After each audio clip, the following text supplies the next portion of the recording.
Welcome to Andhraprabha. నేను మీ Hema. CM Revanth రెడ్డికి BJP MP Bandi Sanjay బహిరంగ లేఖ రాశారు. సంక్షోభంలో ఉన్న సిరిసిల్ల చేనేత కార్మికులను ఆదుకోవాలని కోరారు. సిరిసిల్ల జిల్లాలో వస్త్ర పరిశ్రమ తీవ్ర సంక్షోభంలో కొట్టిమిట్టాడుతుందన్నారు. ఈ రంగంపై 20,000 మంది కార్మికులు ఆధారపడ్డారని, వారు ఇబ్బందులు పడుతున్నారని ఆవేదన వ్యక్తం చేశారు. ఈ ప్రాంతంలో 33,000 మరమగ్గాలు ఉన్నాయన్నారు. సరైన మార్కెట్ లేకపోవడంతో సిరిసిల్లలో సంచాలను బంద్ చేసే పరిస్థితి ఏర్పడిందన్నారు.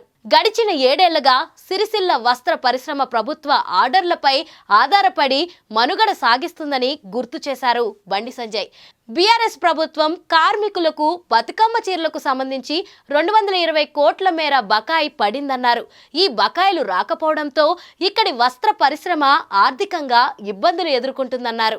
బకాయిలు చెల్లిస్తామని కేటీఆర్ పలుమార్లు హామీ ఇచ్చినా నెరవేరలేదని, ఎన్నికల సమయంలో కోడ్ను సాకుగా చెప్పారని మండిపడ్డారు.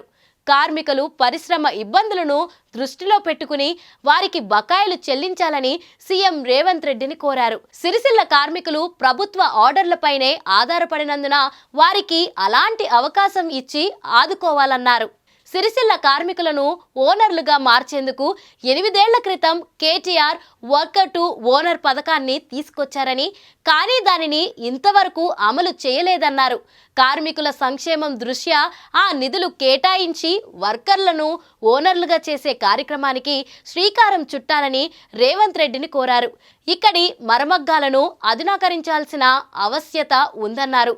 సిరిసిల్లలో మెగా పవర్ లూమ్ క్లస్టర్లను ఏర్పాటు చేయాలన్నారు. రాష్ట్ర ప్రభుత్వం ప్రతిపాదనలు పంపిస్తే కేంద్రం దృష్టికి తీసుకువెళ్లి మంజూరు చేయించేందుకు కృషి చేస్తామన్నారు.